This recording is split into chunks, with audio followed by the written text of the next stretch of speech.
Bismillahirrahmanirrahim. Assalamualaikum warahmatullahi wabarakatuh. Syukur kepada Allah Subhanahu wa taala atas segala nikmat yang telah diberikan kepada kita semua sehingga pada hari ini kita masih diberi kesehatan, baik itu kesehatan jasmani dan rohani. Salawat beserta salam kita selalu curahkan kepada junjungan Nabi Muhammad SAW. Allahumma shalli alaihi wasallam. Nabi yang telah menjunjung kita, membawa kita dari alam kegelapan menuju alam terang benderang seperti sekarang ini. Pada kali ini saya selaku moderator yang akan membimbing untuk presentasi kita nantinya. Kami ditugaskan untuk membuat presentasi ulang untuk tugas akhir mata kuliah akidah yang berjudul Iman kepada Hari Akhir. Baik, selanjutnya penyampaian materi. Kami ditemani oleh ketiga narasumber kami.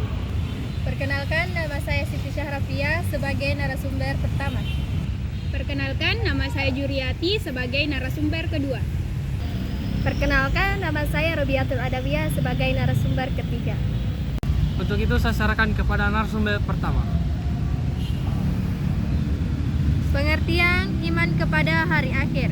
Yang dimaksud dengan hari akhir adalah kehidupan yang kekal sesudah kehidupan di dunia yang fana ini berakhir, termasuk semua proses dan peristiwa yang terjadi pada hari itu, mulai dari kehancuran alam semesta dan seluruh isinya serta berakhirnya seluruh kehidupan, kebangkitan seluruh umat manusia dari alam kubur, dikumpulkannya seluruh umat manusia di padang mahsyar, perhitungan seluruh amal perbuatan manusia di dunia, penimbangan amal perbuatan tersebut untuk mengetahui perbandingan amal baik dan amal buruk, sampai pada kepembalasan dengan surga atau neraka. Di samping istilah hari akhir, Al-Quran juga menggunakan istilah atau nama-nama lain. Masing-masing nama menunjukkan peristiwa kepada atau suasana yang akan dialami oleh umat manusia dalam proses menuju kehidupan yang abadi tersebut. Nama-nama itu adalah Yaumul Qiyamah atau hari kiamat, Yaumul Bas atau hari kebangkitan, Yaumul Hisab atau hari perhitungan, Yaumul Din atau hari pembalasan, Yaumul Fat atau hari kemenangan, Yaumul Talak atau hari pertemuan, Yaumul Jam atau hari berhimpun, Yaumut Takhabun atau hari ditampakkan kesalahan-kesalahan, Yaumul Khulud atau hari kekekalan, Yaumul Khuruj hari keluar, Yaumul Hasrah hari penyesalan, Yaumul Tanah hari panggil memanggil, Yaumul Fas hari keputusan, ya asa waktu, akhirat, al-azifa peristiwa dekat, at-tamah malapetaka besar, asyaka tiupan sangkakala yang kedua, al-ghasyiyah kejadian yang menyelubungi, al-waqi'ah peristiwa dahsyat, dan yang lain-lain.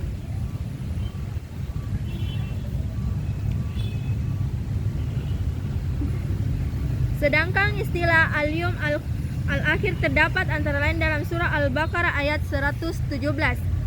Auzubillahi minasyaitonirrajim. Bismillahirrahmanirrahim. Bada'us samawati wal ard iza qad amra fa innama yaqulullahu kun fayakun, yang artinya Allah menciptakan langit dan bumi. Apabila Dia hendak menetapkan sesuatu, Dia hanyalah berkata kepada jadilah, maka jadilah sesuatu itu. Quran surah Al-Baqarah ayat 117.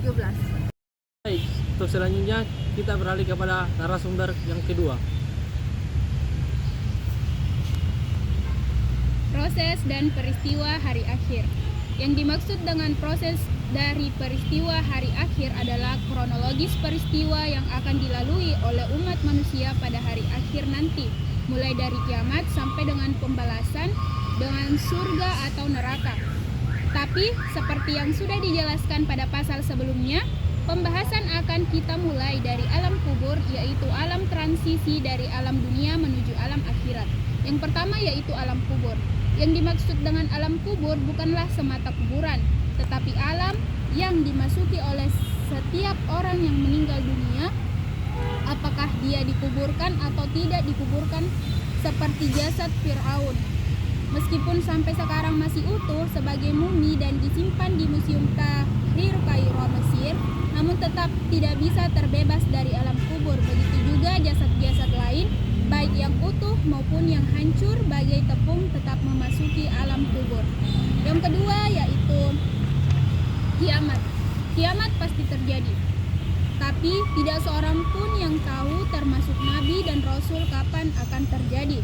Namun demikian, Rasulullah Shallallahu Alaihi Wasallam memberitahukan kepada kita beberapa tanda kiamat yang disebut dengan tanda-tanda kecil, dan ada juga yang disebut dengan tanda-tanda besar. Di antara beberapa hadis yang menyebutkan tanda-tanda kecil adalah sebagai berikut. Jarak di antara diutusnya aku dengan hari kiamat itu hanyalah seperti 2 jari, sambil menunjukkan jari telunjuk dan jari tengah. Hadis riwayat Bukhari, Muslim, dan Tirmizi. Yang kedua yaitu tatkala ditanya oleh malaikat Jibril tentang tanda-tanda kiamat akan datang, Rasulullah Shallallahu Alaihi Wasallam menjawab, apabila budak wanita melahirkan tuannya, dan apabila engkau lihat orang-orang yang bertelanjang kaki, berpakaian compang-camping, miskin, dan pengembala kambing berlomba-lomba dalam kemegahan bangunan. Hadis muttafaqun alaih. Kemudian ada pula tanda-tanda besarnya. Pada suatu kesempatan Rasulullah Shallallahu Alaihi Wasallam menjelaskan pada Hudzaifah bin Asid Al-Ghifari dan sahabat-sahabat yang lain yang sedang membicarakan tentang kiamat bahwa kiamat tidak akan terjadi sebelum muncul 10 tanda-tanda, yaitu keluarnya asap atau duhan, keluarnya sejenis binatang yang aneh bentuknya atau dabbah, munculnya Dajjal, terbitnya matahari dari barat, turunnya Isa putra Maryam, munculnya Ya'juj dan Ma'juj, terjadinya gerhana di timur, gerhana di barat, dan gerhana di Jazirah Arabia, dan yang terakhir keluarnya api dari Yaman. Hadis riwayat Muslim. Yang ketiga adalah kebangkitan. Setelah tiupan terompet malaikat Israfil yang kedua, dibangkitkan seluruh manusia dari kematiannya, nyawa dikembalikan ke jasad masing-masing, di samping itu dihidupkan pula jin, iblis, dan malaikat. Menurut sebagian ulama, juga dihidupkan kembali beberapa macam binatang dan tumbuh-tumbuhan. Inilah yang disebut dengan al-ha'ats atau kebangkitan. Yang keempat yaitu berkumpul di padang mahsyar. Setelah kebangkitan, semua umat manusia akan berkumpul di padang mahsyar menunggu perhitungan atau hisab amal perbuatan mereka di dunia. Pada waktu itu, keadaan manusia akan berbeda-beda sesuai dengan perbedaan amalannya di dunia. Yang kelima yaitu perhitungan dan pertimbangan. Perhitungan akan dilaksanakan sesuai dengan isi kitab yang mencatat seluruh amalan seseorang di atas dunia.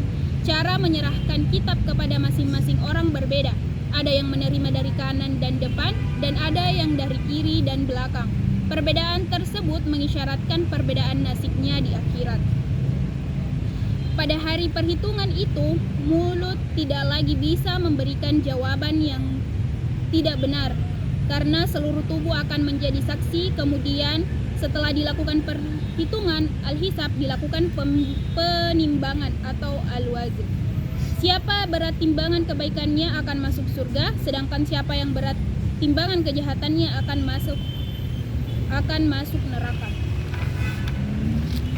Setelah hisab dan mizan, semua orang akan melalui as-surat atau jembatan yang terbentang di atas neraka jahanam. Semua manusia tanpa kecuali, termasuk para nabi dan rasul, akan melalui jembatan tersebut.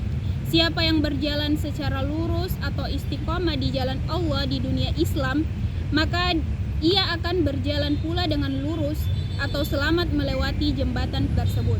Sulit dan mudahnya seseorang melalui jembatan itu tergantung pada kualitas amalannya.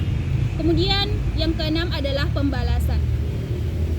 Setelah penimbangan dan melalui asyirat, maka setiap orang akan merasakan pembalasan dari Allah Subhanahu wa Ta'ala sesuai dengan hasil penimbangannya. Sebagaimana yang sudah disebutkan sebelumnya bahwa siapa yang amal kebaikannya lebih berat dari amalan kejahatannya, maka dia akan langsung masuk surga tanpa harus merasakan dulu siksaan Allah Subhanahu wa Ta'ala di neraka. Sebaliknya, siapa yang amal kejahatannya lebih banyak dari amal kebaikannya, dia akan masuk neraka.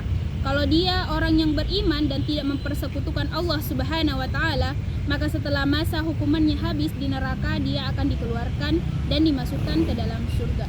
Saya akan membacakan Quran surah Al-Qari'ah ayat 6 sampai 9. A'udzu billahi minasyaitonir rajim. Bismillahirrahmanirrahim. Fa amma man thaqulat mawazinuhu fa huwa fi 'ishatir radiyah. Wa amma man khaffat mawazinuhu fa ummuhu hawiyah, yang artinya, dan adapun orang-orang yang berat timbangan kebaikannya, maka dia berada dalam kehidupan yang memuaskan atau surga. Dan adapun orang-orang yang ringan timbangan kebaikannya, maka tempat kembalinya adalah neraka hawiyah. Baik, selanjutnya saya serahkan kepada narasumber yang terakhir. C. Iman kepada hari akhir. Al-Quran memberikan perhatian yang sangat besar terhadap iman kepada hari akhir. Hal itu terlihat di antara lain dari yang pertama, seringnya disebut langsung iman kepada hari akhir sesudah iman kepada Allah Subhanahu wa taala. Terutama jika arkanul iman yang lainnya tidak disebutkan secara lengkap. Misalnya, A'udzubillahi minasyaitonir rajim. Bismillahirrahmanirrahim. Walakinnal birra man amana billahi wal yaumil akhir, yang artinya, akan tetapi yang dimanai kebajikan itu ialah barang siapa yang beriman kepada Allah dan hari akhir. Quran surat Al-Baqarah ayat 177. 2. Banyaknya Al-Quran menyebut tentang hari akhir dibandingkan dengan masalah-masalah gaib yang lainnya. Hampir tiap halaman Al-Quran dijumpai pembicaraan tentang hari akhir. 3. Banyaknya nama-nama hari akhir yang masing-masing nama menunjukkan proses, peristiwa, dan keadaan yang terjadi pada hari itu. Adapun hikmah perhatian Al-Quran yang besar di antara lain adalah yang pertama, menunjukkan betapa pentingnya iman kepada hari akhir itu dalam ajaran Islam. Sebab dengan adanya keimanan terhadap hari akhir, seseorang akan disiplin dan berusaha maksimal untuk mematuhi ajaran Allah Subhanahu wa taala. Sebab dia tahu bahwa tidak ada satupun amal perbuatannya baik lahir maupun batin yang luput dari pencatatan dan perhitungan kelak di akhirat. Yang kedua, dengan adanya penggambaran yang detail tentang surga dan neraka dengan segala kenikmatan dan siksaannya, seseorang akan terdorong untuk merasakan kenikmatan itu dan takut untuk merasakan kesiksaan. Hal tersebut tentu akan membuatnya selalu ingin melaksanakan kebaikan dan tidak mau melaksanakan kemaksiatan. Yang ketiga, dengan seringnya disebutkan masalah iman kepada hari akhir, maka hal itu akan bisa mengingatkan orang-orang yang sering terlupa dan lalai dalam kehidupannya karena terpengaruh dengan segala kesenangan hidup di dunia.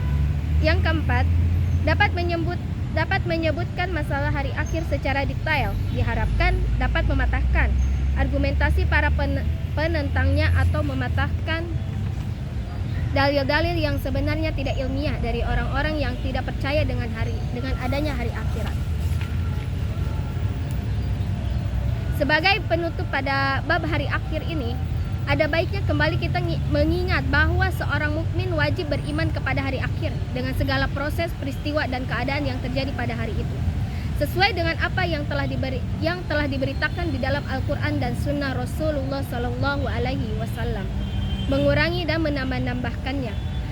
Dan untuk hal-hal yang sifatnya teknis atau kaifayat, tidak perlu diselidiki dan dibahas secara panjang lebar karena hal itu tidak mungkin menghasilkan sesuatu yang meyakinkan. Sebab teknik dan kaifayat segala sesuatu yang menyangkut masalah gaib hanyalah bisa diketahui sepanjang diberitahukan oleh Allah dan Rasulnya. Misalnya, tentang timbangan atau mizan, bagaimana bentuknya, bagaimana menimbang amal perbuatan manusia. Begitu juga tentang jembatan Sirat, bagaimana bentuknya dan bagaimana melaluinya, serta hal-hal lain semacam itu tidak perlu dipikirkan dan diselidiki secara dalam lagi, cukup diimani saja. Wallahu a'lam. Baik, saya akan membacakan surah Al-Baqarah ayat 62. A'udzu billahi minasyaitonir rajim. Bismillahirrahmanirrahim. Man amana billahi wal yawmil akhir wa 'amila salihan falahum ajruhum 'inda rabbihim wa la khaufun 'alaihim wa la hum yahzanun. Sadaqallahul azim. Nah, untuk selanjutnya kami akan menjawab pertanyaan-pertanyaan yang telah diberikan kepada kelompok kami. Untuk pertanyaan dari kelompok 1, yaitu perwakilan dari Ahnaf Firzatullah, saya akan menjawabnya. Pertanyaannya yaitu, apa yang mendorong seseorang akan memiliki kesadaran terhadap hari akhir? Nah, jawabannya yaitu, kesadaran terhadap hari akhir seringkali dipengaruhi oleh keyakinan agama, nilai-nilai moral, dan refleksi pribadi tentang tujuan hidup. Faktor-faktor ini dapat mendorong seseorang untuk mempertimbangkan makna hidup dan mempersiapkan untuk hari akhir. Baik, saya akan menjawab pertanyaan dari kelompok 3, yaitu pertanyaannya, bagaimana Anda memahami konsep hisab di hari kiamat dan bagaimana hal itu memotivasi kita untuk berbuat baik? Nah, jawabannya itu, hisab di hari kiamat merupakan perhitungan atau pertanggungjawaban atas semua perbuatan yang telah dilakukan manusia selama hidup di dunia. Konsep ini memotivasi kita untuk berbuat baik karena pada saat itu setiap amal yang baik yang lebih baik telah dilakukan akan menjadi bekal dan pahala yang akan menguntungkan di kehidupan setelahnya. Dalam Islam, hisab menjadi pengingat bahwa setiap tindakan baik atau buruk akan dihitung dan akan berdampak pada nasib kita di akhirat. Oleh karena itu, kesadaran akan hisab tersebut dapat mendorong kita untuk terus berbuat baik, meningkatkan kebaikan, serta memperbaiki diri agar mendapatkan kebaikan keberkahan di akhirat nanti. Baik, saya akan menjawab pertanyaan dari Nur Sunaya, perwakilan dari kelompok 3. Pertanyaannya yaitu, apa pengaruh iman kepada hari akhir dalam pergaulan hidup? Iman kepada hari akhir dapat memiliki pengaruh yang signifikan dalam pergaulan hidup seseorang.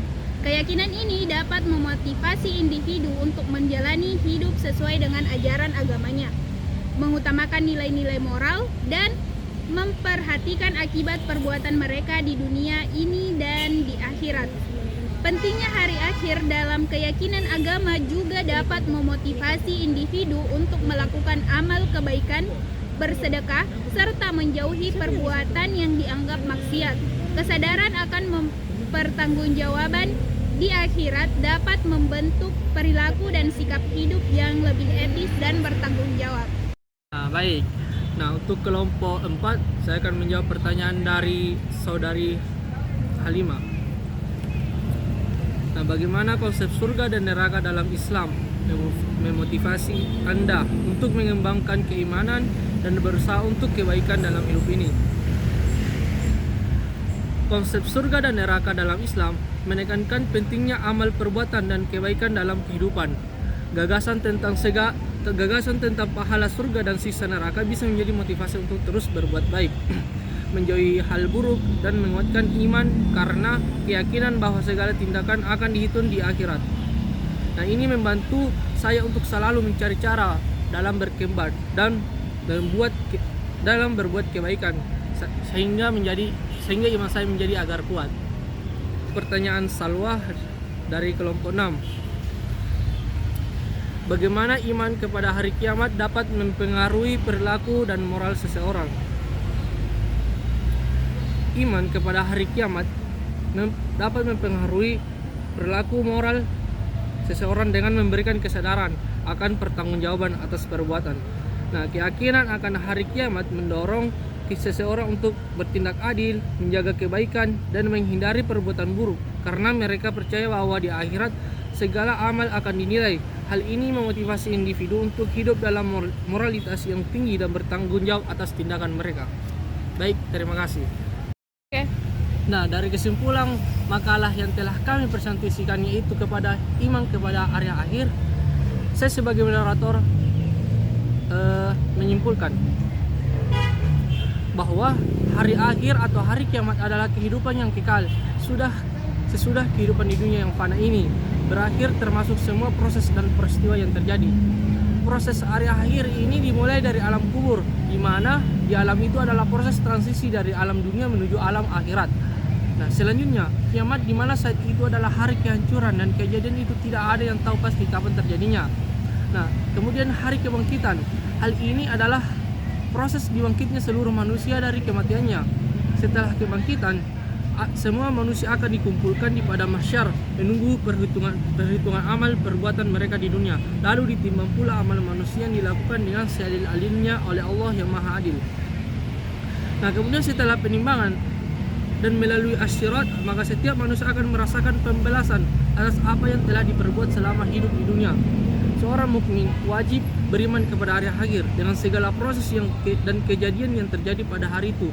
Al-Quran banyak menyebut tentang hari akhir dibanding dengan masalah gaib yang lainnya. Dengan beriman kepada hari akhir, seseorang akan disiplin dan berusaha semaksimal mungkin untuk menjaga perbuatan dan mematuhi segala ajaran Allah Subhanahu wa taala.